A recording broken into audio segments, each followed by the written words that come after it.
All right, before going into the room, I'm going to perform hand hygiene. I'm going to knock. Hi, Mr. James. My name is Brooke. I'm going to be your nurse today, okay? Can you tell me your name and date of birth? And then, Mr. James, let me provide some privacy and shut the door for us.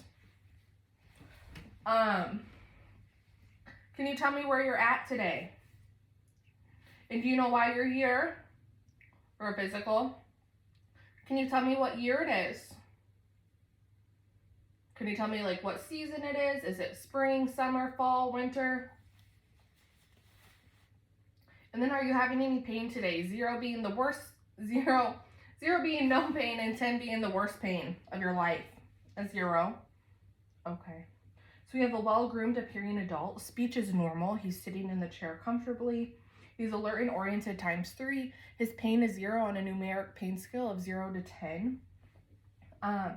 His GCS is 15. He's in no acute distress and no obvious deformities noted. All right, Mr. James, we're just kind of going to do I'm going to ask you some questions starting with our head, working our way down to our toes, okay? Are you having any head pain at all? Any vision changes? Any hearing aids or any hearing changes? Nose, are you having any congestion? Any allergies that are really bothering you? Mouth, are you having any shortness of breath? Any cough? No. Sore, okay, moving down to your neck. Any history of thyroid issues? Any throat pain? Okay, moving down to your heart. Any pain at all in your chest? Any palpitations? So what that means is your heart moving, you feel it beating really fast, or any irregular heart rhythms that you can feel. Okay. Moving down to your abdominal. Any tenderness or any pain at all?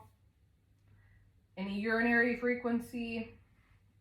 Any GI issues such as constipation, diarrhea? Okay.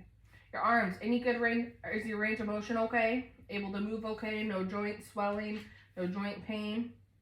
And your legs, are you having any edema, any swelling? How is your gait? Are you still moving around okay? And then your skin, are there any rashes, any lesions, moles, anything new noted? Okay. All right, Mr. James, we're going to go ahead and get started then on the other half of our assessment, okay? All right, so first I'm going to check your capillary refills. Those are 2 to 3 seconds, so that is perfect. That is good. Next, we're going to note the radial pulse.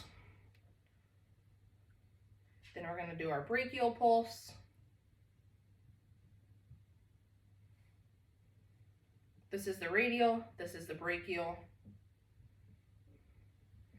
Mr. James, your skin is dry, warm, and intact. Your radial and brachial pulse were both noted. Next, these ones are going to seem kind of silly, but we're going to do some range of motion exercises.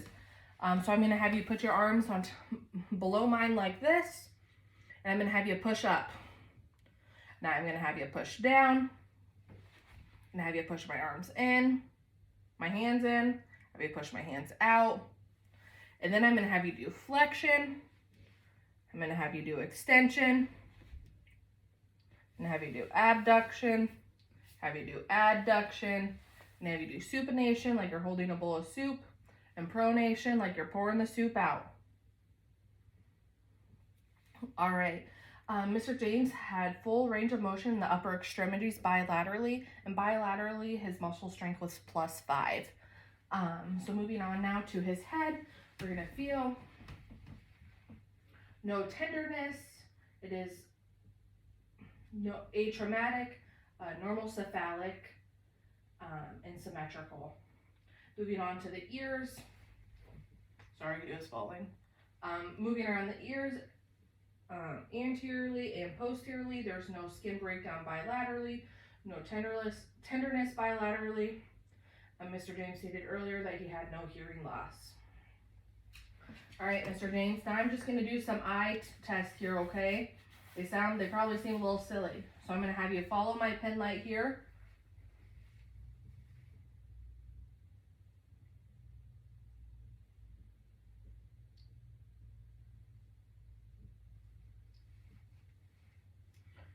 So that was for your EOMs here, and we just went to 6 points, okay? And I'm going to have you follow this.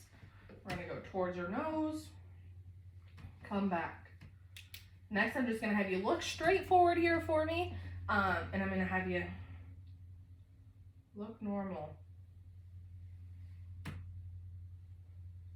So EOMs are intact and perla is noted. Next, we're going to move on to his nose.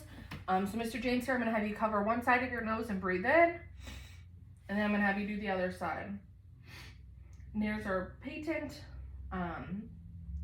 And then Mr. James here, I'm going to have you do some silly little facial things here, okay? So I'm going to have you raise your eyebrows. I'm going to have you smile, puff out your cheeks, stick out your tongue, and then I'm going to have you say, ah. Good. So facial symmetry is bilaterally and equal on both sides. Next, moving down, we're going to locate the trachea here. So the trachea is midline. It's symmetrical on both sides. No obvious deformities on either sides. And then we're going to palpate for the cervical nodes. You said no history of thyroid issues. Okay. No swelling at all in the cervical nodes. And then we're going to locate the carotid pulse, carotid artery, and listen. So you're going to listen to that unilaterally.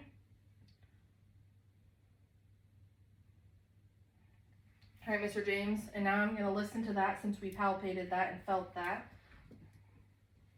All right, so when I listen here, I'm going to have you hold your breath, and I'm going to hold mine, okay? Just to make sure we're hearing the right thing. All right, carotid pulse was +2, no murmurs noted.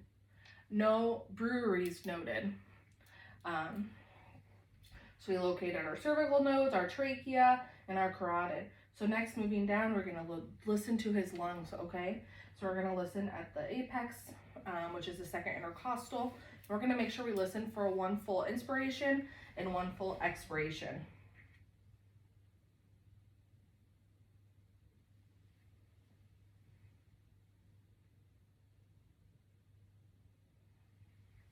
Then we're going to flip Mr. James over.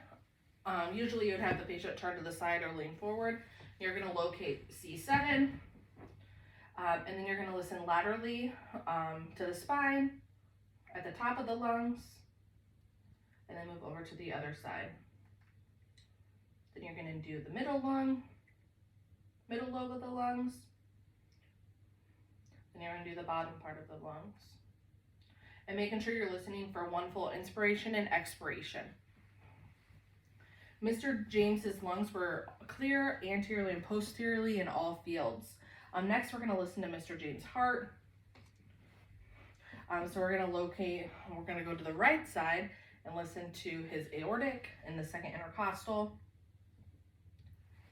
And then we're going to go to the left side and listen to the pulmonic, second intercostal. We're going to move down to the third intercostal here, which is Erb's point. Then the tricuspid, which is the fourth, and the mitral, which is the fifth. Mr. James had a normal heart rhythm, pulse was regular, and no murmurs noted. Also, when you're listening to the heart, we want to make sure we note the S1 and S2. So S1 is the closure of the AV valves, and it's the beginning of systole, and S2 is the closure of the semilunar valves, and is heard loudest at the base of the heart. Next, we want to do the abdomen. So the abdomen is broken up in 4 quadrants. We have the right upper, the left upper, the right lower, and the left lower. So there's no distension noted. Mr. James said he was having no pain. So we're going to listen to each quadrant for a full minute.